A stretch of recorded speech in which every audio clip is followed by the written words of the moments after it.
Hello everyone, and welcome to my B&B Fan Club channel. I hope everyone is having a wonderful day.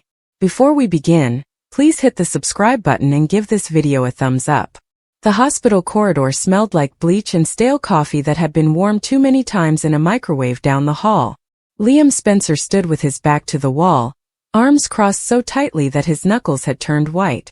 Bill Spencer paced in front of him, his Italian leather shoes clicking on the floor like a metronome counting down to something neither of them wanted to mention. The fluorescent lights buzzed overhead, casting everything in a sickly pallor that gave Bill's tan a jaundiced appearance and Liam's eyes a bruise. They had been there for 43 minutes. It had been 43 minutes when the nurse with the clipboard and the rehearsed compassion voice informed them that Wyatt was stable but not conscious. 43 minutes had passed since the doctor used words like blunt force trauma, internal bleeding, and we're doing everything we can. 43 minutes of silence, interrupted only by the occasional squeak of a gurney or the muffled sob from another family in another curtained-off cell. Bill stopped pacing. He gazed at the double doors leading to the ICU, as if he could will them open with the force of his gaze. "This doesn't make sense," he said, to himself rather than to Liam. "Wyatt does not get into fights.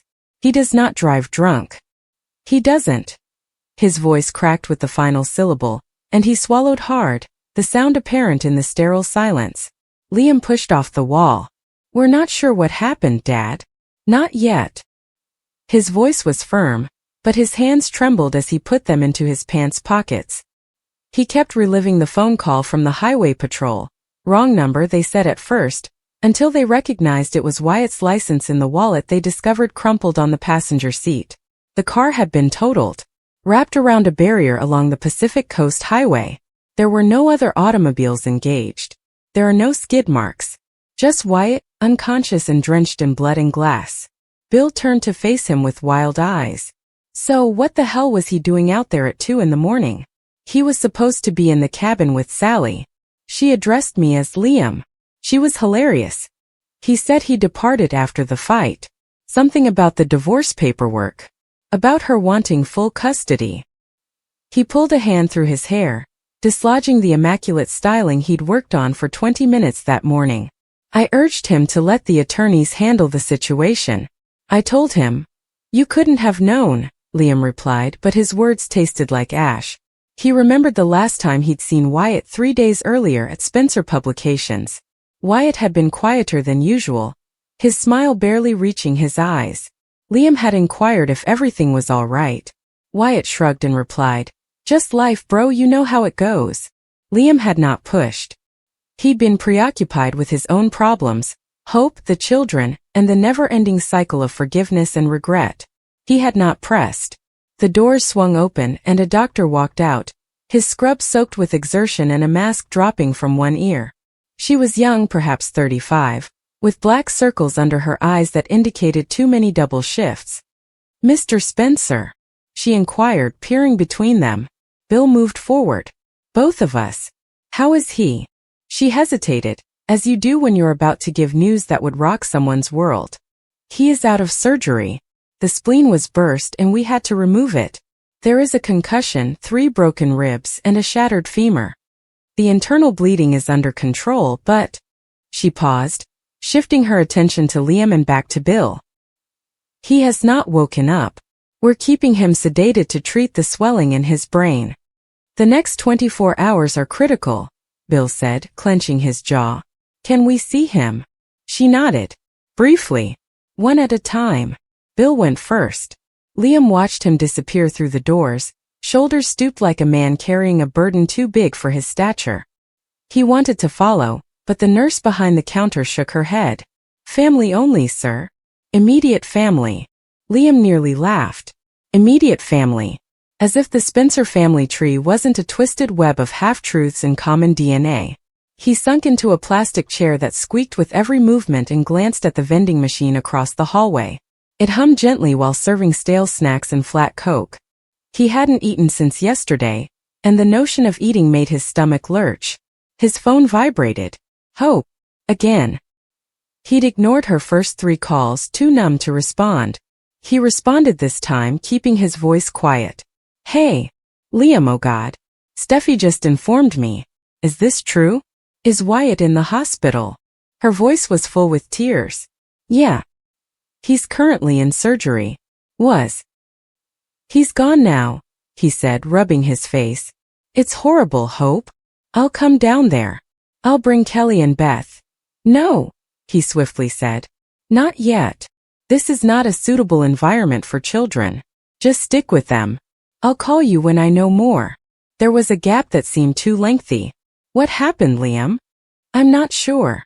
His voice broke. I don't know. He hung up before she could inquire again. Bill appeared 20 minutes later, his face ashen. He didn't say anything but jerked his head toward the doors. Liam stood on jelly-like legs, following the nurse through the maze of draperies and beeping monitors. The ICU was cooler than the hallway, and the air was heavy with the odor of antiseptic and something metallic. Wyatt's bed was surrounded by machines, with tubes and cables leading from his arms, chest, and lips. His face was bloated, one eye was darkened, and his lips had split and crusted with blood. The sheet was pulled up to his chin, but Liam could see the majority of bandages beneath. He remained at the foot of the bed, unable to come closer. Wyatt appeared small. Not the arrogant, charming Wyatt who previously grabbed his girlfriend, career, and father's favor in one fell swoop. Not the Wyatt who'd smiled at him across the conference table and murmured, "May the best Spencer win." This Wyatt was frail and breakable, a stranger with his brother's features. Liam reached out and then pulled back. He wasn't sure where to touch without causing pain. "Hey W.I., he muttered. "It's me. Liam." His voice cracked. "You have to wake up, man. You do not get to check out like this. Not after everything." The devices beeped repeatedly. No response. He stayed until the nurse lightly stroked his arm. "Time's up." Back in the corridor, Bill was on the phone, his voice low and angry. "I don't care about the cost, Justin. Discover who was on that stretch of road. Get the traffic camera footage. I want answers." He hung up and stared at Liam. The car was totaled. No brakes. There's no steering. Someone messed with it. Liam's blood turned cold. "You think." "I do not think. I understand." Bill's eyes were stern. Someone wanted Wyatt dead. The words lingered between them, heavy and venomous. Liam's thoughts raced. Sally was outraged about the divorce. Quinn is always a wild card. Even Flo, despite having been out of the picture for years. Or someone else entirely, someone they had not before considered. Spencer's enemies list was lengthy and spiteful. Before he could react, the nurse reappeared, her expression dismal. "Mr. Spencer? Your son's blood pressure is lowering. We need to take him back to surgery," Bill said, his face crushed. "What? You stated he was stable. There was a bleed we overlooked. We're preparing him now." Liam grasped Bill's arm as the nurses rushed past, wheeling Wyatt's bed to the operating room. "Dad?" Bill threw him off and followed the gurney with a desperation Liam had never witnessed. "I'm not leaving him." They waited again. This time it took hours. Liam napped fitfully in his chair, waking up every time the doors opened. Hope texted. Steffi called. Ridge sent a message that was terse and anxious. Even in a hospital, the Spencer name commanded respect. Doctors provided updates in quiet tones. The bleeding was managed. Wyatt was back in the ICU, still unconscious. Dawn crawled through the windows, turning the walls pink and gold. Bill had not moved from the chair near Wyatt's bed. Liam brought him coffee, which he did not drink. They did not speak. There was nothing to say. At 7:12 a.m. Wyatt wiggled his fingers. Liam spotted it first. He reached forward and grabbed Wyatt's hand. "Wyatt, can you hear me?" Bill rose to his feet in an instant. "Nurse." "He's waking up." The room erupted in controlled chaos, with doctors, nurses, and machines blaring faster. Wyatt's eye, which was not swollen shut, fluttered open. He glanced at the ceiling unfocused before shifting to Liam's face. "Liam." His voice was raspy, hardly heard above the ventilator. "I am here. Dad is here. You're fine." Wyatt's gaze shifted to Bill, then to Liam. Tears welled up in his good eye and rolled down his cheek. "I'm sorry," he muttered. Bill leaned over him and grabbed his other hand.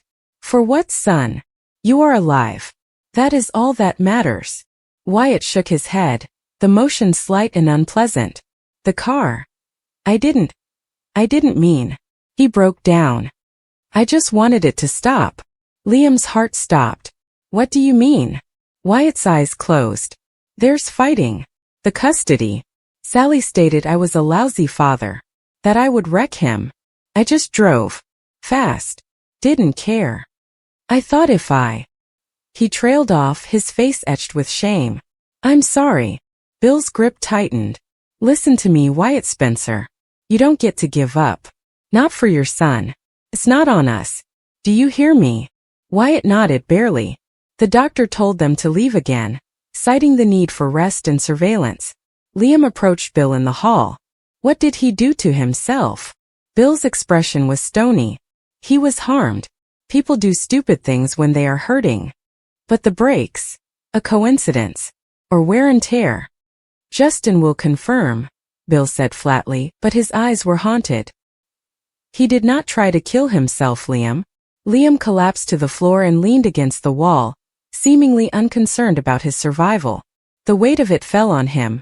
His brother, crushed not by an enemy's hand, but by his own desperation. The disputes over Spencer publications, the ladies, and the betrayals were all games. This was real. This was the cost. Bill crouched near him. We'll solve this. Together. No more games. No more secrets, Liam said, tears in his eyes. He's all we've got left of us. Bill pulled him into a strong hug, the kind they hadn't shared since childhood. He is not going anywhere. Neither are we. Wyatt fought for weeks afterward. Physical therapy was excruciating, learning to walk again with a pin in his leg, relearning how to breathe painlessly. He suffered migraines and memory loss as a result of the injury. He forget entire conversations and awoke screaming from nightmares involving metal and blood. Sally arrived once and stood at the foot of his bed, tears in her eyes with divorce papers in her hands.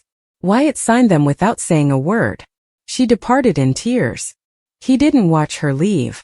Liam and Bill worked shifts. Liam brought comics and awful hospital jello. Bill presented spreadsheets and plans for a new nonprofit called Spencer Family Outreach, which helps children involved in custody issues. Wyatt laughed when he first saw the logo. Are you going to put our name on therapy? Bill shrugged. Better than putting it in the tabloids. Wyatt slowly returned. Wyatt was no longer the same. He had a stillness and seriousness about him that had not been before. He video-called his son every day and read him bedtime stories on a screen. When he was strong enough, he moved into Bill's mansion, namely the guest suite that overlooked the beach. He remained on the balcony for several hours, watching the waves crash against the rocks below. Liam discovered him one night, months later, with a beer in his hand and tears streaming down his cheeks. I almost left him, Wyatt stated without looking up. My boy. I almost left him without a father. Liam sat alongside him. But you didn't. Wyatt agreed. I keep thinking about the curve on the PCH. How quickly I was going. How I didn't even try to brake. I just let go, he said with a trembling sigh. I don't ever want to feel that empty again. You won't, Liam answered firmly. We won't let you. Wyatt turned to face him, eyes clear for the first time in months. Bill spoke from the doorway. I don't deserve you guys. You are a Spencer. You do not get to pick what you deserve. We do. Wyatt laughed, his voice rough but genuine. Tyrannical as ever, Bill. Bill smirked, yet his gaze was gentle. Damn right.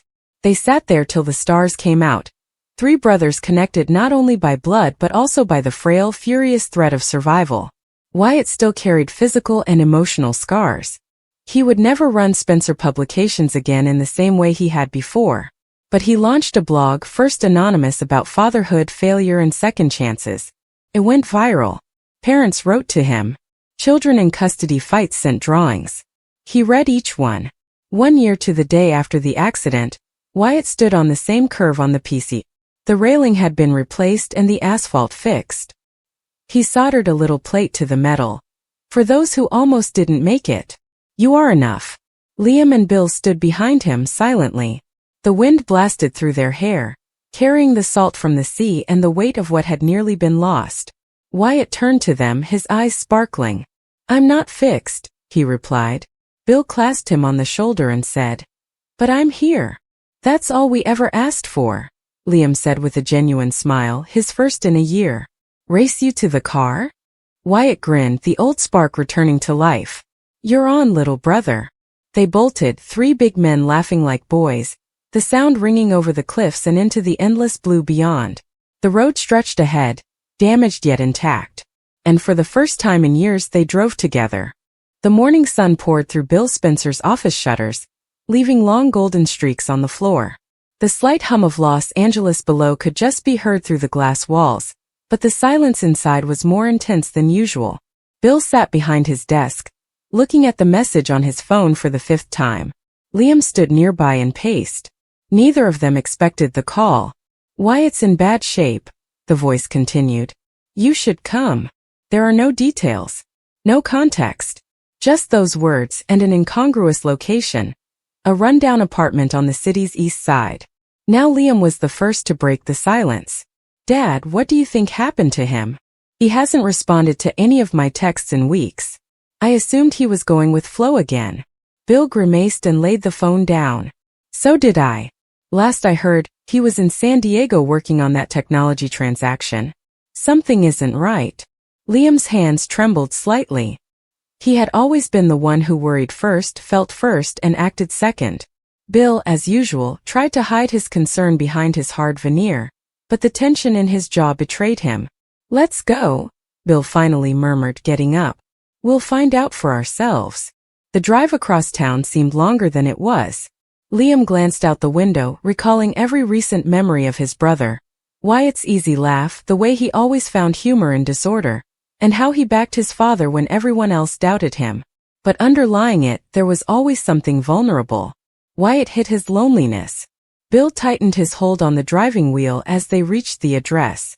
The Spencers were used to ocean vistas and expensive residences, so the area was unfamiliar. Cracked sidewalks, graffiti, and the faint odor of gasoline permeated the atmosphere. When they discovered the building, it was even worse than they had anticipated. The paint was peeling and one window was boarded up. A stray cat ran past as they got out of the car. "This can't be right," Liam said. Bill didn't respond. He simply pressed the buzzer for apartment 3C. No response. He pressed again. Still nothing. Finally, an old man from a nearby unit opened his door. "Are you looking for Wyatt?" Liam turned sharply. "Yes, do you know him? We moved in a few weeks ago." "He's a quiet guy, but he hasn't been himself lately." The man's demeanor clouded. "If you're family, you'd better check on him." That was it. Bill banged hard on the door. "Wyatt! Open up, kid, it's Dad." There's silence. Then a faint sound. There appears to be internal movement. Liam stepped forward. "Wyatt, this is me. Please unlock the door." When there was no response, Bill took out a little pocket tool. It wasn't the first time he'd had to do things himself, and jimmied the lock. The door swung open with a reluctant moan. What they saw froze both of them. The room was dim, the air thick with stale coffee and a sour odor of booze. Wyatt sat slumped on a couch, unshaven and pallid, his formerly bright eyes now distant. Papers and old takeout containers cluttered the table in front of him. His phone lay smashed on the floor. Liam surged forwards. "Wyatt! Oh my God!" Bill paused, his breath hitched. His son bore no resemblance to the confident, clever and charming Wyatt he knew so well. This person was broken. Wyatt gently rotated his head, blinking as if awakened from a long, painful dream. "Hey, you found me," he murmured, his voice scratchy. "Have I found you?" Bill echoed, moving closer. "You disappeared without a word. What the hell happened?" Wyatt attempted to smile, but it faltered. "It doesn't matter. You wouldn't understand." "Try us," Liam suggested quietly, sitting alongside him. For a little while, the only sound was the quiet hum of the metropolis outside. Then Wyatt spoke, his words coming through unevenly. "I lost the transaction. The investors withdrew after I signed. I really tried to correct it, but everything crumbled. I did not simply lose money. I lost everything," he said, gesturing blankly around the apartment. "Flo departed. She said she couldn't watch me harm myself while attempting to mend something that was already gone. Bill breathed sharply, shaking his head. For God's sake, Wyatt, that is business. You've been through worse. Wyatt's expression clouded. Not this time. You do not get it. I signed that deal, not you or Spencer Publications. Me. And when it broke apart, so did I. Liam gulped hard. He could feel the weight in Wyatt's words, and how his brother's pride had become a prison. Wyatt, you should have called us, Liam remarked softly. You don't have to deal with this alone. Wyatt laughed bitterly. Isn't that all I ever do? Deal with things on your own. Bill's patience ran out. That isn't true, and you know it. You are my son. Would have what? Wyatt snapped, his voice rising. Throw money at it? Fixed it in the same way you fix everything, with power and authority. I did not desire that. I wanted to be on my own for once, but I failed. The stillness that followed was piercing and biting. Bill's expression clenched, not in rage but in pain. He had never been excellent at expressing emotion, especially when it came to his sons. But seeing Wyatt like this broke away every ounce of dignity he'd built up over the years. He took a slow step forwards. You believe that being strong means doing everything by yourself? You think I didn't fail? Hell, I've made blunders that nearly ruined this family. Wyatt turned away, his shoulders trembling. Liam stood and placed a hand on his brother's shoulder. We aren't here to fix you, Wyatt. We are here because we adore you. That is it. That's all. For the first time, Wyatt's gaze softened. His defenses faltered. I don't even know how to start again, he said quietly. Then we start together, Liam explained. Bill knelt before him, his voice low. You are my son. Wyatt's eyes welled up, and he pressed his hand to his face, allowing the first tear to fall. The dam had broken,